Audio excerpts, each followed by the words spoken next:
अस्सलामु अलैकुम वरहमतुल्लाहि वबरकातुहू। मेरे पास तो कुछ कहने के लिए उस हिसाब से है ही नहीं। सिर्फ़ एक बात करूँगा, वो ये कि असल चीज़ जो कुर्बानी का ज़िक्र खैर अभी किया गया है कि दीन कुर्बानी मांगता है, और कुर्बानी सबसे पहले ज़ाती होती है।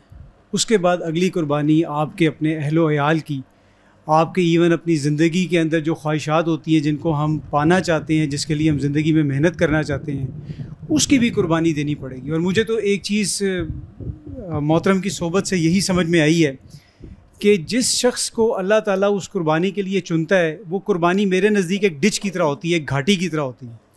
जब इंसान उस घाटी को क्रॉस कर लेता है ना, तो उसका एक हक़ुल यकीन हो जाता है, और वो फिर दूसरों के लिए कुर्बानी देने की एक बड़ी ज़बरदस्त मिसाल बन जाता है।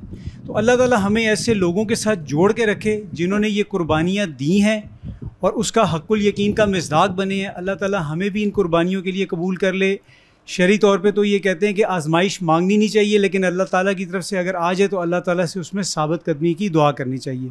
तो अल्लाह से दुआ है कि अल्लाह ताला हमें भी इस रास्ते में कबूल करे, और इससे बढ़ के सिर्फ हमें कबूल ना करे, बल्कि वही जो एक आयत है, या अय्युहल्लज़ीना क़ू अनफुसकुम व अहलीकुम नारा, कि हमारे जो अहलो अयाल हैं उनके लिए भी हमें ये फ़िक्र करने की हो कि मतलब कल को अगर मैं यहाँ पर नहीं होता तो मेरी औलाद में से कोई खड़ा हो और वो इस काम को आगे चला रहा हो, फिर पता चलेगा कि हम अल्लाह के नज़दीक कितने इस काम के अंदर आगे आते हैं। जज़ाकमुल्लाह खैर। अस्सलाम वालेकुम।